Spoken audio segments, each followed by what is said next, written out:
भगवान राम का कर्म भूमि है। इसको देश दुनिया के पटल पे लाना है कि सनातन एक है और सनातन सबसे बड़ी ताकत है।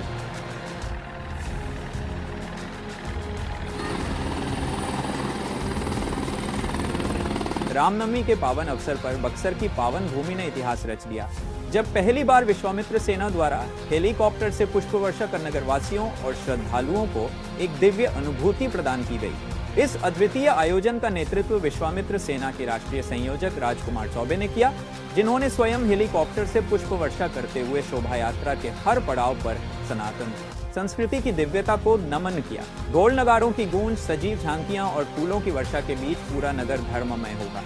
बच्चे, युवा और वृद्ध सभी अपने घरों से निकलकर इस ऐतिहासिक क्षण के साक्षी बने और त्रेतायुग की अनुभूति से भाव विभोर हो उठे। इस अवसर पर राजकुमार चौबे ने कहा, यह प्रभु श्री राम और महर्षि विश्वामित्र का आशीर्वाद है। मेरा संकल्प है कि बक्सर की प्राचीन गरिमा और सांस्कृतिक विरासत को फिर से वैश्विक मंच पर स्थापित करूं।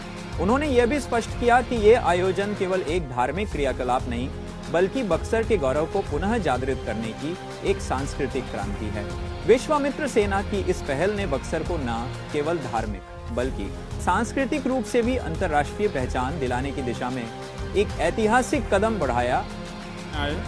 और भगवान राम के कर्म भूमि में आप सबको प्रणाम और नमस्कार। ये हम लोगों का बड़ा सौभाग्य है कि मित्र के बक्सर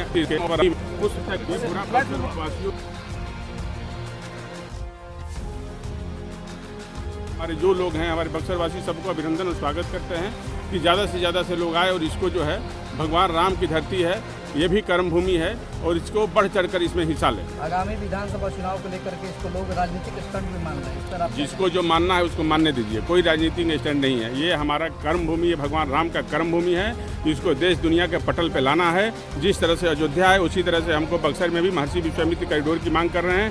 उसी तरह से यहाँ भी भव्य जो है पुष्प वर्षा हो रही है और ऐतिहासिक हो रही है। आज पहली बार ये बक्सर में इस तरह का ऐतिहासिक वर्षा हो रही है।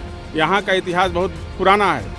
यहाँ काशी से भी पुराना इतिहास है बक्सर का, जहाँ च्यवन ऋषि, जहाँ वामन अवतार, जहाँ माता अहिल्या का उद्धार प्रभु के चरणों से हुआ, विश्वामित्र जिन्होंने गायत्री मंत्र का निर्माण किया, च्यवन ऋषि, ये इतना तपोभूमि है कि इसके लिए सारे हमारे धरती जो है ये पुण्य की धरती है। ये पहली बार इसको उजागर करने के लिए, विश्व पटल पर लाने के लिए पुष्प वर्षा हो रही है। ये हर साल होगा और ऐसे ही बनेगा। रामनवमी को लेकर बक्सर वासियों, देशवासियों को क्या संदेश दीजिए? ना रामनवमी के लेकर देशवासियों और इस तरह से दे रहे हैं कि सनातन एक है और सनातन के लिए हमारी लड़ाई जो है मजबूती से लड़ना है और सनातन सबसे बड़ी ताकत है।